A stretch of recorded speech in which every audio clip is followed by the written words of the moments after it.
So your first choice, James, is the sort of collection of surgeons in the hospital. It's a Barbara Hepworth piece, owned actually by the Royal College of Surgeons. Will you talk us through it? Yes, my first choice is Barbara Hepworth. She's typically known as a sculptor, but she made some very great drawings. And this one was inspired by her own encounter with our healthcare system. In the mid-1940s, her young daughter very tragically became quite ill and was hospitalised in Exeter.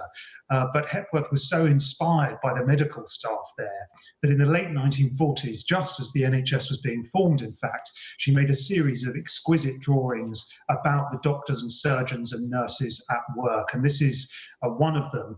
And you can see they have ample personal protective equipment. But I think what's so wonderful about this drawing is the way she represents the surgeons and the nurses working with almost sacred grace. You know, their hands are heroic. There's a light behind them that emanates like a halo. And I think this resonates with how many of us are thinking about the NHS staff today. It's amazing, isn't it? The sort of almost ecclesiastical gestures and the way all the eyes are focused on that one central point. It is like a religious painting. What about the second one that you've picked out? It's called The Wind from the Sea, Andrew Wyeth. This was done in 1947, and we are inside the room looking out. Yes, I've picked this painting because I think that people have never needed their windows more than they do now. There are many great windows in the history of art, of course, but this is probably my favourite. As you say, it's by an American artist called Andrew Wyeth, and it was inspired by a moment when he went up to an attic which was very hot and airless, and so he opened the ratty old window, and as he did, this huge gust of vitalising sea air came in through the window and brought the net curtain to life. And it's a really great description of the way that the outside is brought inside. And I think it reminds us of all of our talk of ventilators now, that windows are our own domestic ventilators. They bring light, they bring air into our homes, and they play a crucial role in our mental and physical health, especially at times like this.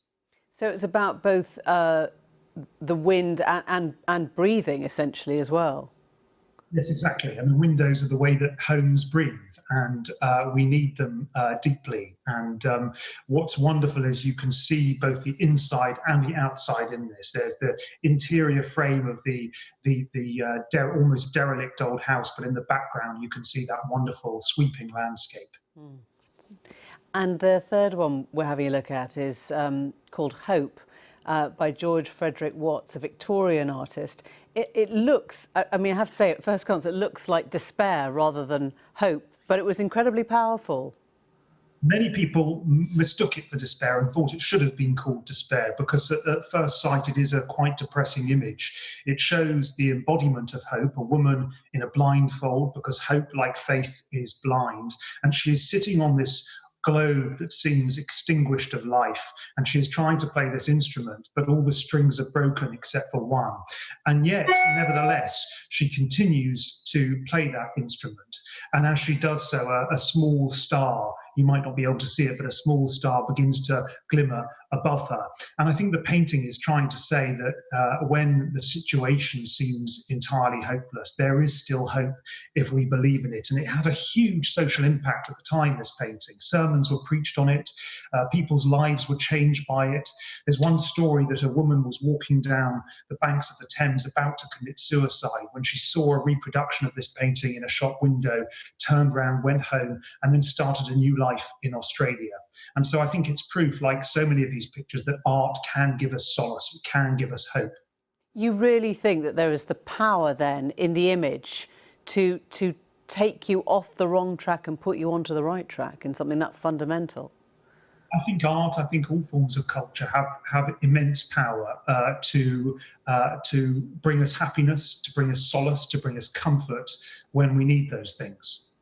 We can't, of course, go to galleries right now. Do you feel that you can get as much from art in a different way through your screen? I think we obviously live in a time where we can't visit museums and galleries, but we are also lucky that we live in a time when so many artworks, including the ones I've discussed, are available in high resolution online. And I would never claim that it's the same as seeing the thing in the flesh. But there is still so much beauty to it. Really can be a solace in these difficult times. And it's a wonderful thing to be able to bring these artworks and enjoy these artworks in one's own home. James Fox, thank you very much.